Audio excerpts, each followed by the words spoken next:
Bonjour à chacune et à chacun.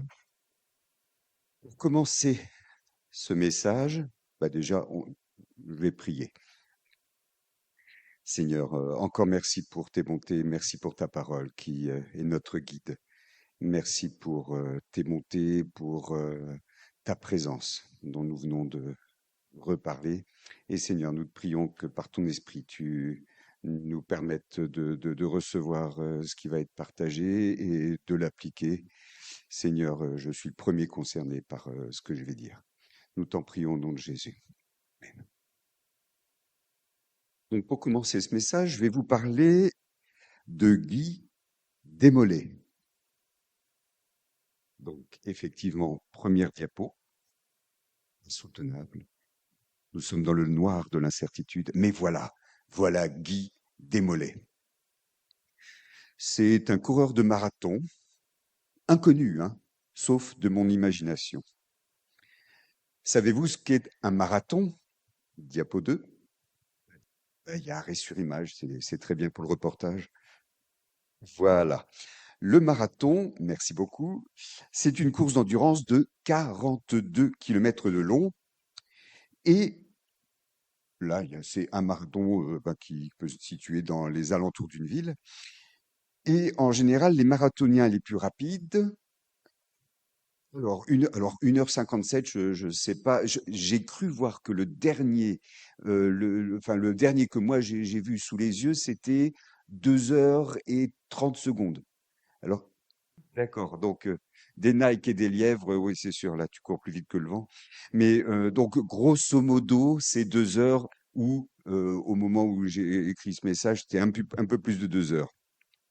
Et donc, en général, les marathoniens les plus rapides mettent un peu plus de 2 heures pour terminer le parcours. Et pour arriver au courir aussi longtemps et suffisamment vite, les coureurs ont besoin d'un entraîneur. Donc, à droite, le guide, à gauche, l'entraîneur. Et l'entraîneur de Guy Desmollets l'a fait travailler pendant plusieurs années. Il a mis en valeur les qualités de Guy, il a surtout cherché à améliorer ses points faibles. Et Guy a dû faire beaucoup de sacrifices pour cela. Voilà les sacrifices. Mesdames, fermez les yeux. Guy a fait de la musculation. Ça se mérite, un nom comme Desmollets. Et il a beaucoup couru. Il a beaucoup couru, partout, partout, partout. Seul ou en compétition. Là, il est vraiment plus seul. En côte, en descente, sur des routes plates. Voilà, il a même le temps parfois de faire coucou.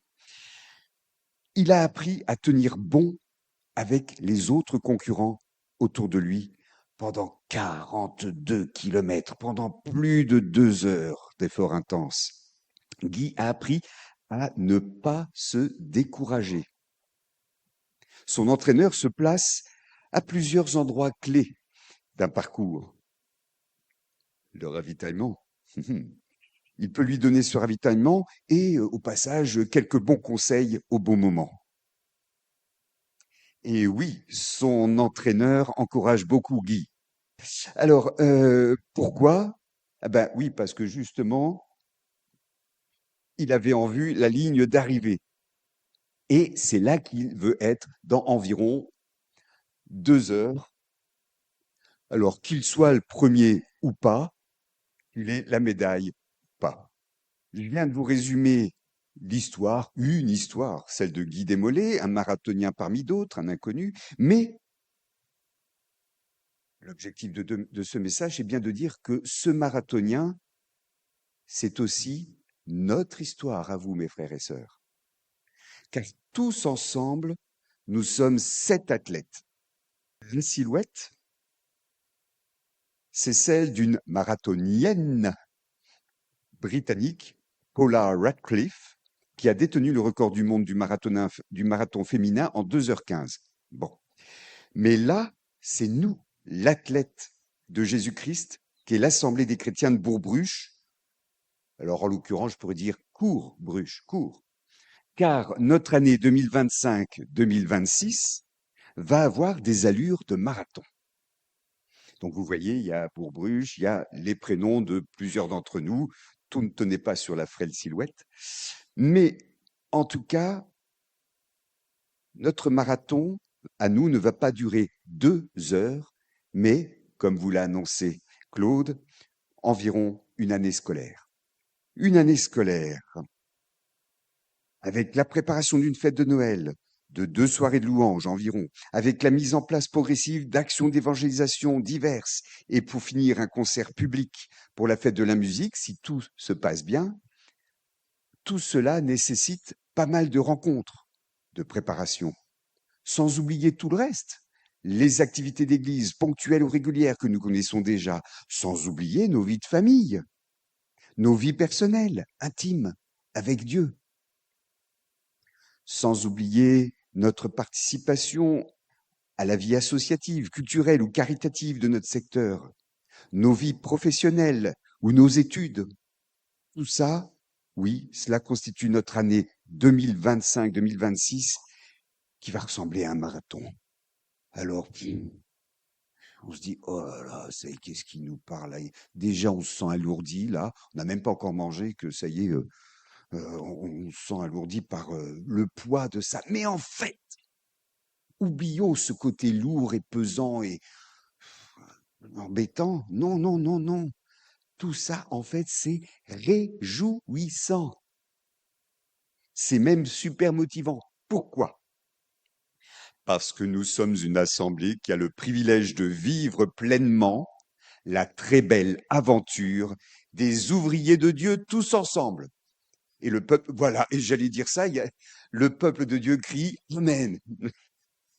Merci. Et d'une façon ou d'une autre, toi ma sœur, toi mon frère, tu vas participer à ce marathon car tu es l'un des membres de l'athlète de Christ qui est l'Assemblée de Bourg-Bruges. Voilà, en plus gros, l'Assemblée de Bourg-Bruges, l'athlète de Jésus-Christ. Mais que nous dit notre Père céleste à ce sujet? Dieu, dans sa parole, nous dit que nous sommes un genre de marathoniens. Et on va lire ensemble 2 textes. Le premier dans 1 Corinthiens, chapitre 9, les versets 24 à 25. Ne savez-vous pas que ceux qui courent dans le stade courent tous, mais qu'un seul remporte le prix? Courez de manière à le remporter. Ouais. Tous ceux qui combattent s'imposent toute espèce d'abstinence. Et ils le font pour obtenir une couronne corruptible. Mais nous, faisons-le pour une couronne incorruptible, qui ne s'abîme pas, qui ne se fane pas, qui dure tout le temps. Deuxième texte, Hébreux chapitre 12, les versets 1 à 3. C'est pourquoi nous aussi, qui sommes entourés d'une telle foule de témoins, débarrassons-nous de tout fardeau et du péché qui nous cerne si facilement de tous côtés, et courons avec endurance l'épreuve qui nous est proposée. Gardons les yeux sur Jésus-Christ, qui nous a ouvert le chemin de la foi et qui la porte à la perfection. Parce qu'il avait en vue la joie qui lui était réservée, il a enduré la mort sur la croix, en méprisant la honte attachée à un tel supplice, et désormais il siège à la droite du trône de Dieu. Pensons à celui qui a enduré de la part des hommes pécheurs une telle opposition contre lui, pour que nous, ne nous laissions pas abattre par le découragement. Courez avec endurance, courez de manière à remporter le prix, courez en vous imposant toute espèce d'abstinence. Voilà l'exhortation que le Seigneur nous adresse en ce début d'année scolaire. Notre Dieu souhaite que nous soyons prêts à faire plein d'efforts, de sacrifices et de concessions pour que son assemblée, et nous ne sommes qu'une partie de son corps, vous le savez, de par le monde entier, de par les siècles, pour que son assemblée locale persévère jusqu'au bout de la course et remporte le prix. Oui, ces efforts et ces sacrifices, il faut en parler. C'est peut-être pas un message forcément plaisant, mais il faut en parler. Il y a d'un côté les sacrifices à faire pour pouvoir participer effectivement au marathon spirituel, donc la préparation, et de l'autre côté, les efforts qui constituent le marathon lui-même. Les efforts qui constituent le marathon lui-même sont les suivants.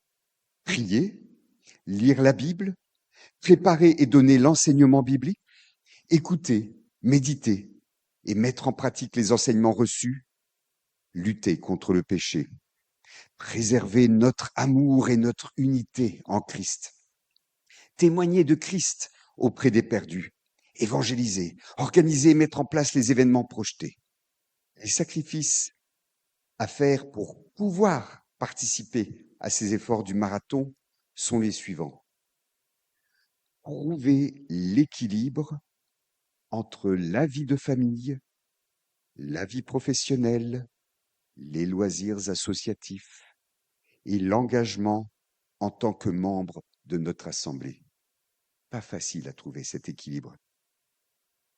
Et sans oublier le ressourcement à l'Église, c'est-à-dire recevoir.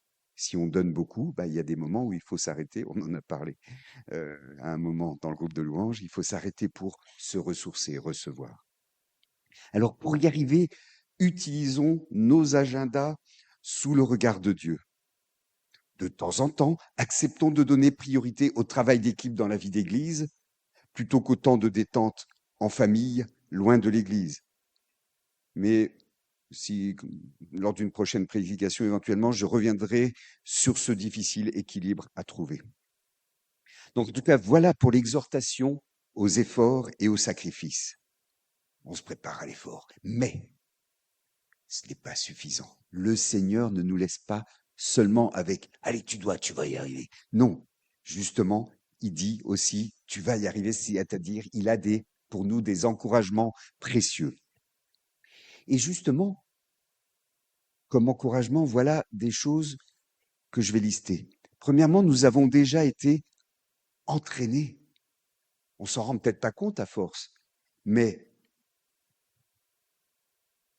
nos capacités personnelles de marathoniens spirituels existent et ont déjà été développées. Nous avons chacune et chacun reçu un don de Dieu. Ce don, nous sommes exhortés, comme Anne l'a dit récemment, à le mettre au service des autres comme de bons dispensateurs des grâces de Dieu. Ça, je cite là 1 Pierre, chapitre 4, verset 10. De plus, nos capacités ont été développées par l'exercice. Par exemple, voilà des années que nous nous exerçons à l'hospitalité. Nous sommes prêts à accueillir ceux qui voudront venir nous visiter. Voilà des années que nous nous exerçons à la piété. Comme dans 1 Timothée 4, les versets 7 et 8, cette piété qui a la promesse de la vie présente et de celle à venir. Nous sommes prêts à montrer ce qu'est une piété vivante, ce qu'est une relation personnelle et profonde avec notre Sauveur et notre Maître, Jésus-Christ. Voilà des années que notre jugement est exercé par l'usage de la Bible au discernement, à discerner ce qui est mal de ce qui est bien. Ça, c'est écrit dans Hébreux 5, 14. Voilà des années que nous veillons sur nous-mêmes et sur notre enseignement. Nous persévérons dans ce domaine, comme l'apôtre Paul en prévient Timothée dans 1 Timothée 4, 16. Alors nous sommes prêts à montrer à nos prochains que faire ce qui est mal mène à la perdition éternelle. Nous sommes prêts à parler du salut en Jésus-Christ à ceux qui vont nous écouter. Bien sûr, nous n'avons pas atteint la perfection. Nous avons l'humilité de le reconnaître. Très souvent, je pense cette phrase, je me dis, mais oui, Quelle est la différence entre un chrétien et un non-chrétien? On pêche tous, mais les chrétiens, eux, ils ont l'humilité de reconnaître leurs péchés et de dire qu'ils ne peuvent rien faire par recevoir la grâce de Jésus-Christ pour être purifiés et être déclarés saints. C'est la différence.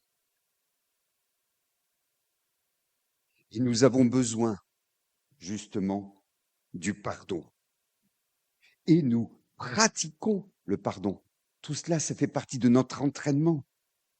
Nous reconnaissons avoir besoin du pardon et nous le pratiquons. Et nous continuons à faire effort pour nous améliorer, jour après jour, semaine après semaine, mois après mois, année après année, pour nous améliorer avec l'aide de Dieu, de l'Esprit qu'il a fait résider en nous qui croyons en lui. Même en cela, nous sommes prêts à donner l'exemple, à ceux qui vont venir nous observer, les spectateurs du marathon. Oui, nous sommes prêts. Soyons encouragés à cela.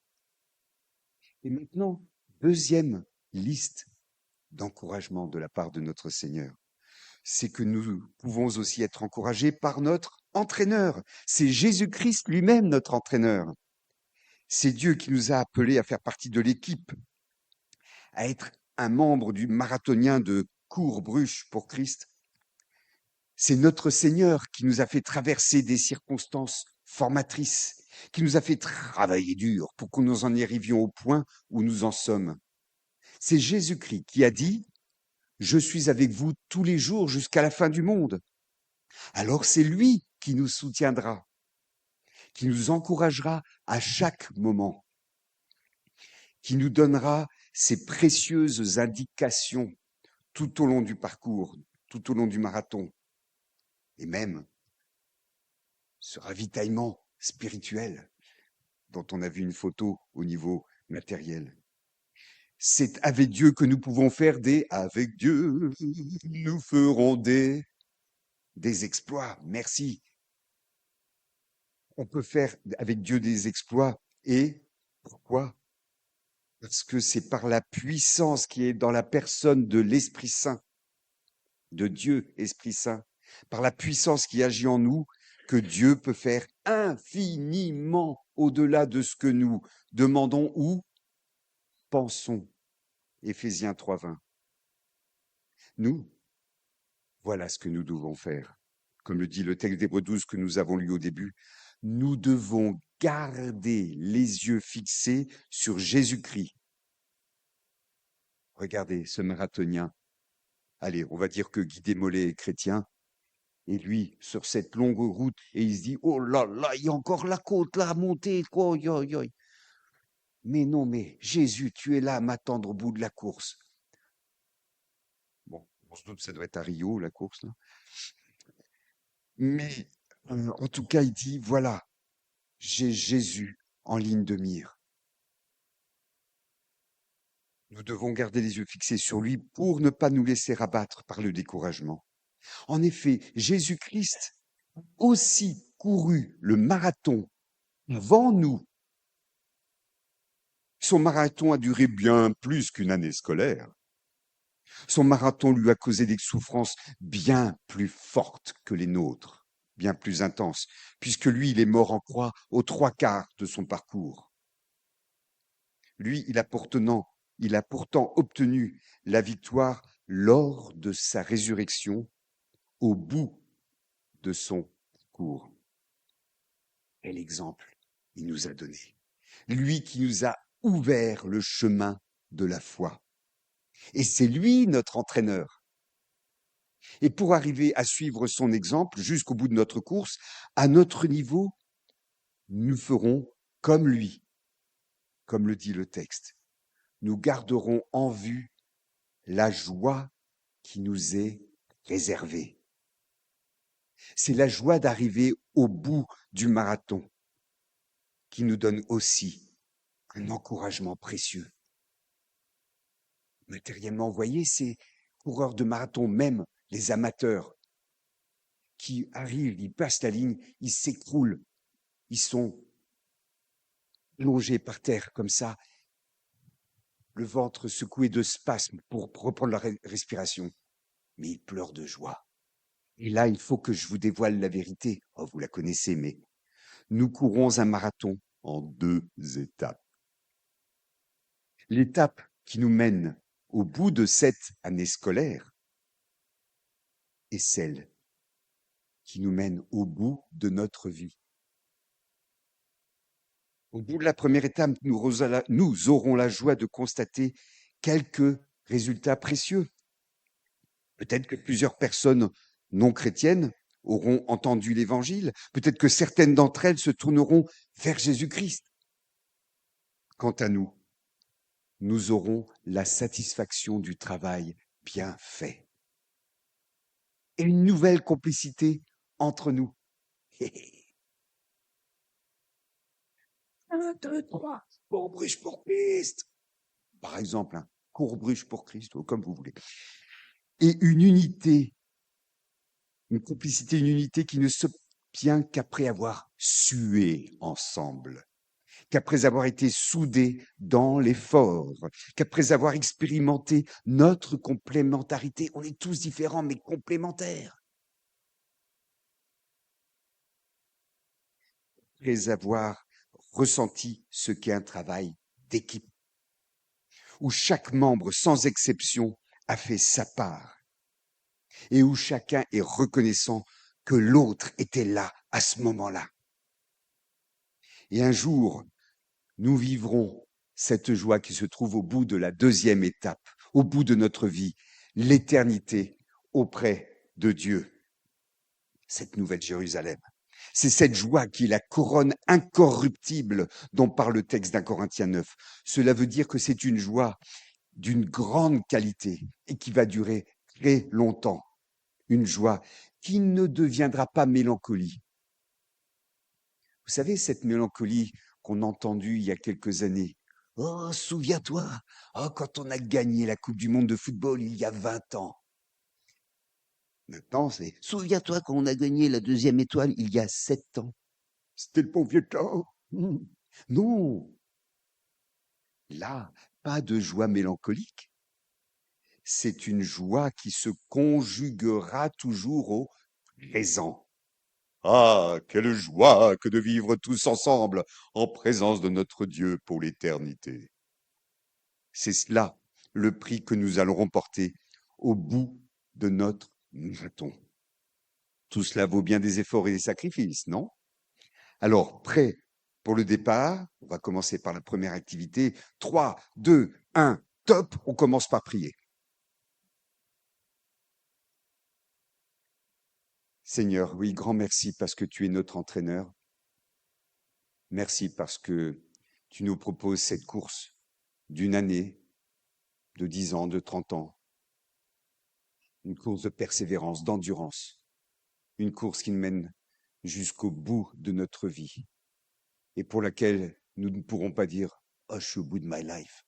Non, Seigneur, parce que toi, tu es notre vie et toi, tu es l'alpha de notre motivation de marathonien chrétien et tu es l'oméga, notre ligne d'arrivée, notre entraîneur qui nous accueille à la fin de cette ligne d'arrivée et qui nous dira « Entre dans la joie de ton maître, toi, bon et fidèle serviteur, bon et fidèle marathonien. » Seigneur, nous te remercions pour tous ces projets. Nous te prions pour que tu nous aides à les accomplir, que tu nous aides à aller jusqu'au bout de cette course. Et nous te sommes reconnaissants pour tous tes encouragements à chaque étape. Et nous te remercions parce que nous sommes un coureur, mais nous sommes une foule qui constitue ce coureur. Nous sommes un peuple innombrable, chacun pour sa part un membre du corps dont tu es la tête. Cette tête qui nous dit « Cours, Bourboule, nous te louons au nom de Jésus. » Amen.